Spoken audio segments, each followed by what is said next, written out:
Assalamu alaikum wa rahmatullahi wa barakatuh.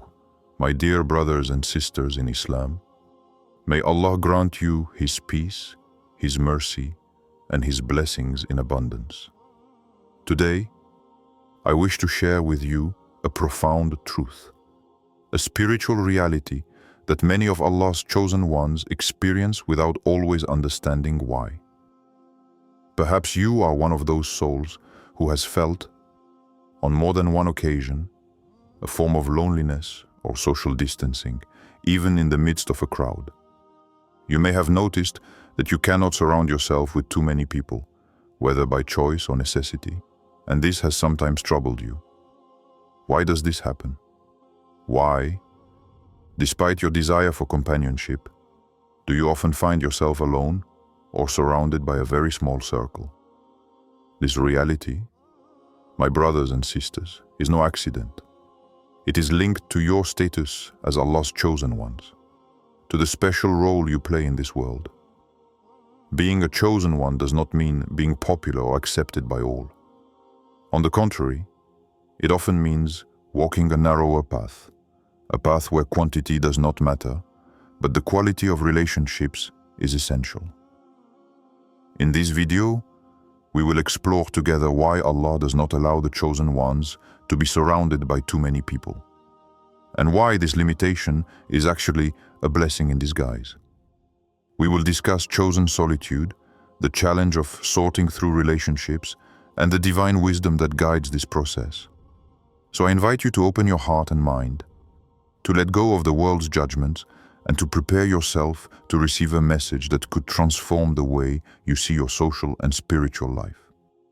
Tell me, have you ever felt that your closeness to certain people was taking you away from your inner peace? Or that, despite your will, certain connections seem to hold you back rather than uplift you?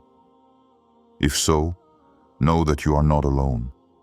These are signs that you are on the path of the chosen ones, and that Allah is preparing you for something greater by creating a sacred space for you, far from distractions and influences that could harm your faith. So stay with me, because what you are about to discover will enlighten your understanding, strengthen your patience, and help you fully embrace your divine mission, even in solitude. To fully understand why Allah's chosen ones cannot be surrounded by too many people, one must first understand what it means to be a chosen one from an Islamic perspective. Being a chosen one is not a matter of social status or human recognition, but rather a spiritual reality, a special condition that Allah chooses for certain of His servants. It is a divine selection, a call to a particular mission, often marked by solitude, hardship, and deep faith. In the Quran and the Sunnah, we find numerous examples of these chosen ones. Prophets, messengers, but also believers chosen by Allah to carry a message or to go through a difficult stage. The Prophet Muhammad himself experienced this reality, especially at the beginning of his mission, when he was often isolated, rejected, with a very small circle of faithful allies. This solitude was not a punishment, but a divine preparation, a way to purify his commitment and strengthen his attachment to Allah. The chosen ones are therefore those who have a close and sincere relationship with their Creator, a relationship that requires concentration, silence, and protection from harmful outside influences. They cannot afford to be surrounded by too many people, because each person in their circle can either strengthen their faith or weaken it. This is why Allah often keeps a small circle for them, made up of sincere, loyal, and pious people. It is not the quantity of people around you that matters, but the quality of their presence and their impact on your faith and heart. Allah says in the Quran, "And whoever puts his trust in Allah, He is sufficient for him." Surah Al-Talaq 65:3. This trust also means knowing who to confide in and who to share your life with. The chosen ones often have a special ability to discern sincerity in the eyes and words of others, as they are constantly seeking spiritual purity.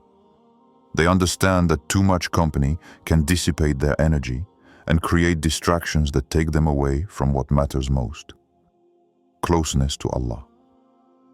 So if you feel like you can't be around too many people, or you prefer a small circle, it's a sign that you may be among those chosen ones. That Allah has chosen you for a mission greater than you can imagine. This path is not easy, but it is filled with wisdom and hidden blessings that we will discover together. The ordeal of solitude is one of the most difficult realities for Allah's chosen ones to accept. Contrary to what many believe, this solitude is not a curse or divine abandonment. On the contrary, it is a form of purification and a means chosen by Allah to strengthen faith and refine character. It is a period during which the soul is tested, where it learns to be self-sufficient in Allah and to reject anything that might divert it from its path. Sorting out human relationships then becomes a necessity. Allah says in the Quran, "And do not mingle with the ignorant." Surah Al-Kahf 799. This verse teaches us that our surroundings have a direct impact on our spiritual state. For the elect, this sorting is vital, because every toxic relationship, every malicious word, every negative influence can be an obstacle on the path of faith. During this ordeal, you must learn to distinguish between those who uplift your soul and those who weigh it down, those who nourish your trust in Allah and those who sow doubt.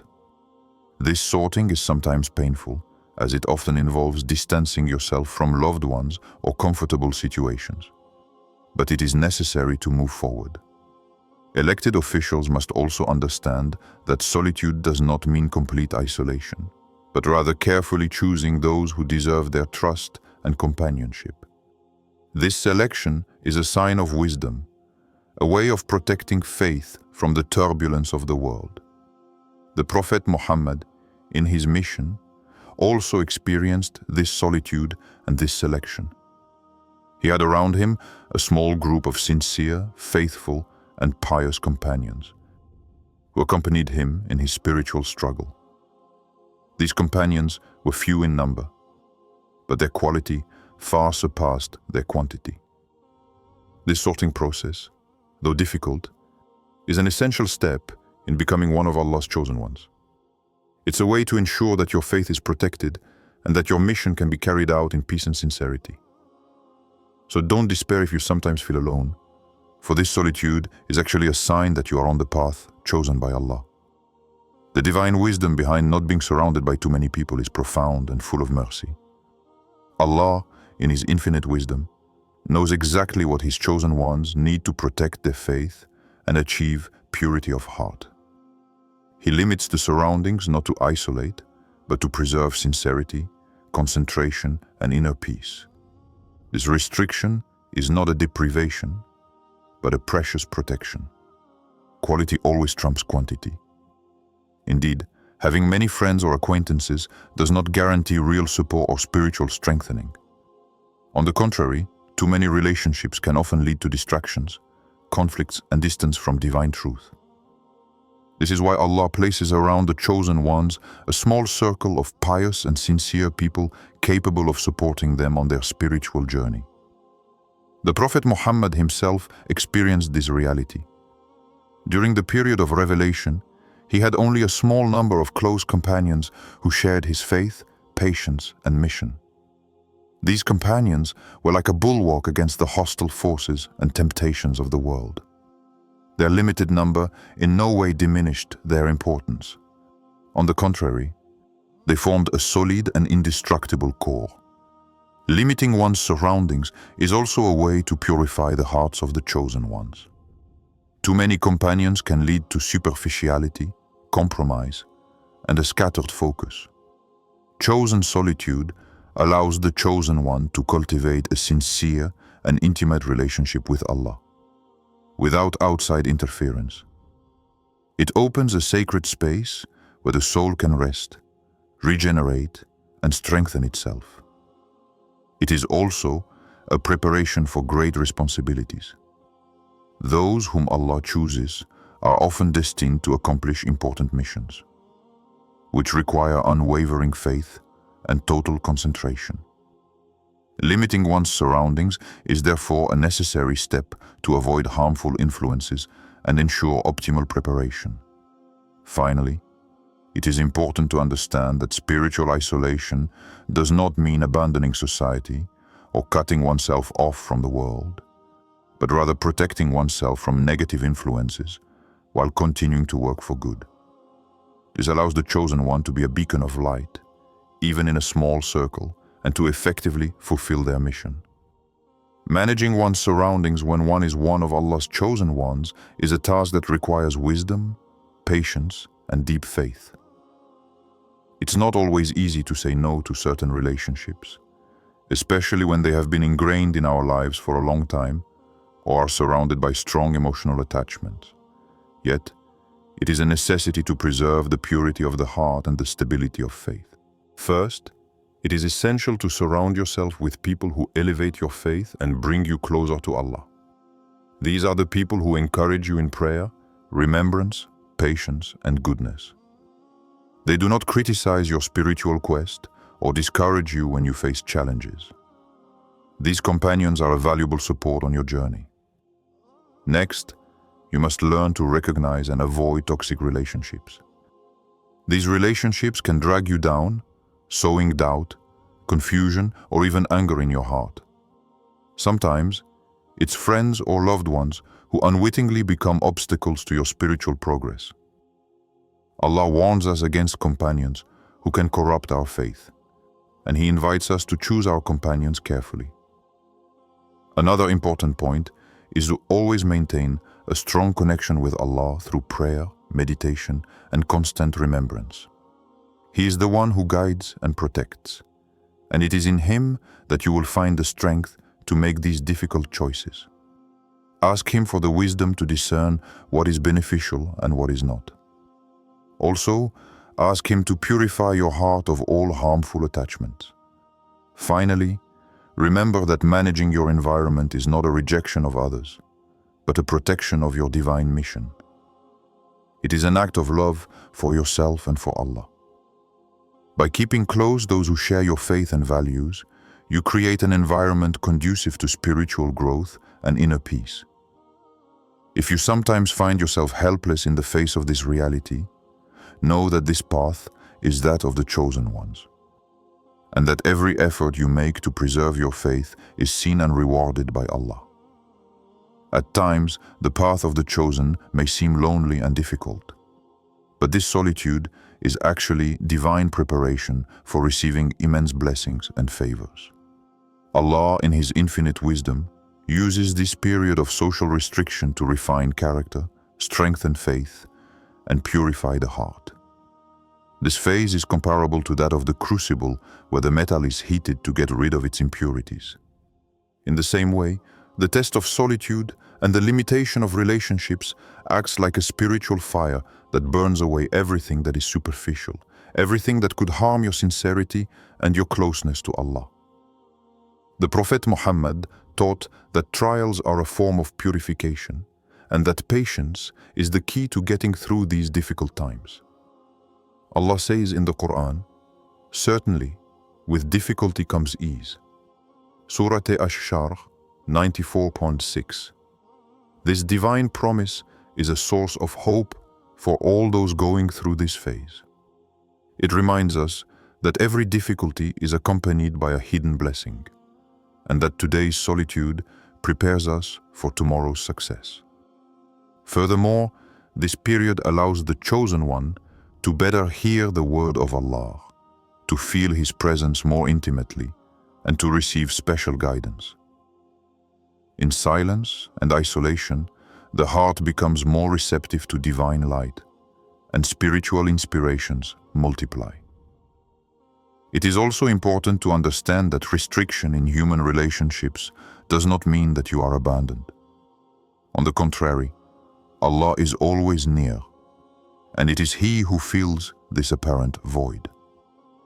This intimate relationship with Allah is the source of strength that allows us to continue, to persevere, and to prepare ourselves to receive greater blessings. Finally, this phase is a test of your faithfulness, your trust in Allah, and your patience. Every moment of solitude, every trial, every renunciation is a step toward fulfilling God's promise. So be firm in your faith, confident in Allah's plan, and prepare yourself to receive the bounty He has reserved for you. Finally, my brothers and sisters, it is important to understand that this restriction in your surroundings is not an end in itself, but a step towards a greater blessing. When you have successfully passed through this period of solitude, sorting and purification, Allah opens the doors of His mercy and His bounty to you. This step is a major spiritual victory. It shows that you have resisted the temptation to conform to the world and have remained steadfast in your faith, even when it meant walking alone.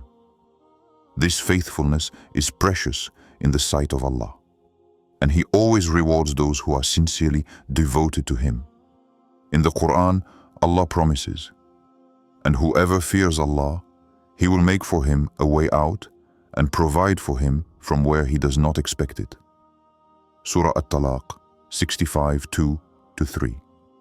This promise is for you, Allah's chosen ones. After the period of trial and social restriction, a new season of blessings begins. You will receive unexpected blessings, enhanced inner peace, and spiritual clarity that will illuminate your path. But these blessings come only to those who wait patiently and persistently. It is in trials that true strength is revealed, and in chosen solitude that faith is purified. This time is a springboard to reaching a higher level of closeness to Allah and a deeper impact in this world. Also remember that your inner circle, however small, is your strength. These faithful companions are treasures in your life. Precious supports, they will help you move forward and accomplish the mission Allah has entrusted to you. Take care of them. Cultivate these relationships with sincerity and love. Finally, I invite you to always keep in mind this prophetic word. Allah is with those who are patient. Surah Al-Baqarah 2:153. So be patient, strong, and confident.